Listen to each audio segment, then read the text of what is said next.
Yordan Alvarez is the star left fielder for the Houston Astros. You may remember him as the man who hit the game winning home run in Game 1 of the American League Division Series, which helped the Astros end the Mariners' first playoff run since 2001. But how did we get here? Well, you're not going to believe this. What if I were to tell you the Mariners were the ones that actually got Alvarez on the team? I know it sounds crazy, right? Well, here it is. It might just blow your mind. It was 2007 when the Mariners finished the season 88-74 when Felix Hernandez was in his second full season, Richie Sexson and Adrian Beltre were the main offensive power hitters, and Ichiro was the main star of the team. Unfortunately, the Mariners missed the playoffs by 6 games to the New York Yankees for the wildcard spot, and also 6 games to the Los Angeles Angels for the AL West division. The season they had was actually considered a success compared to the last few seasons under their general manager at the time, Bill Bavasi. That guy who was notorious for signing players that were either past their primes or were just not good to begin with, and traded away much of the farm system, such as giving up Asdrubal Cabrera and Shin-Soo Choo. Expectations for the 2008 Mariners were high because of the 2007 season. Mariners baseball, the mojo's rising. Bill Bavasi went all in for Erik Bedard, who finished 5th in the Cy Young Award voting in the American League for the Baltimore Orioles last season, in hopes to strengthen the starting pitching staff, which was plagued by Jared Washburn, Horacio Ramirez, and Jeff Weaver. But the pieces that were given up were astronomical. The package that the Mariners gave up included Tony Butler, Cam McColio, Chris Tillman, George Sherrill, and Adam Jones. Yes, that Adam Jones who went on to be an all-star. Erik Bedard's time in Seattle was pretty underwhelming, as he suffered multiple injuries throughout his time in Seattle, which included missing the entire 2010 season.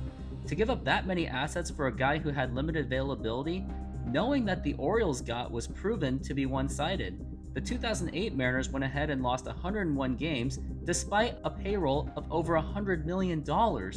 But hey, at least Felix Hernandez hit a grand slam. He's 1 for 8. He got his base hit down in San Diego.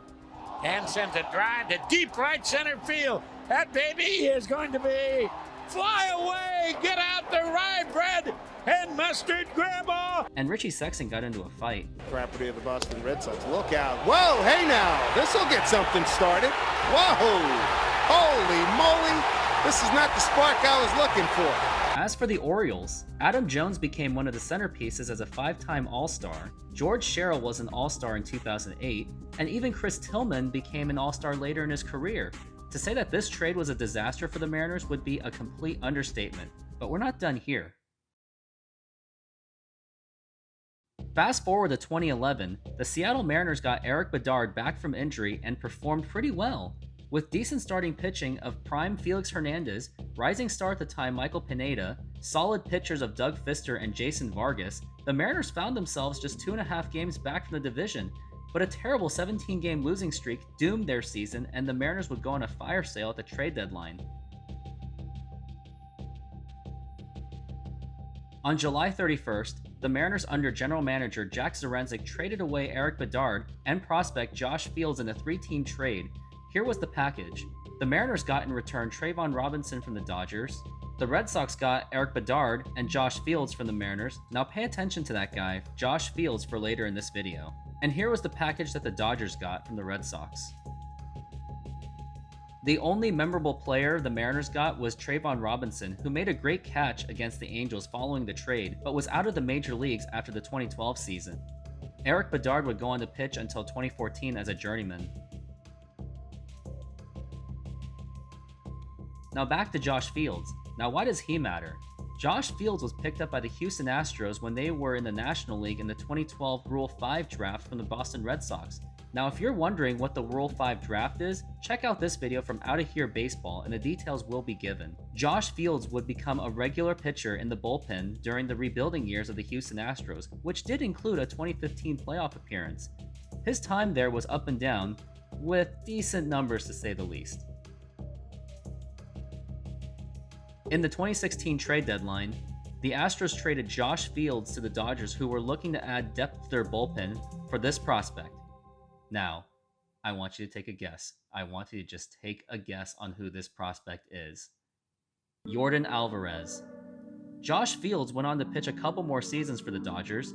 Alvarez blossomed into a star, including his 2019 season, where he hit 27 home runs, 78 RBIs with a .412 on-base percentage in just 87 games. He is now an all-star for the Astros and became the Mariners' killer of the 2022 American League Division Series, and that the Mariners have to deal with him in the American League West. And yes, I get it.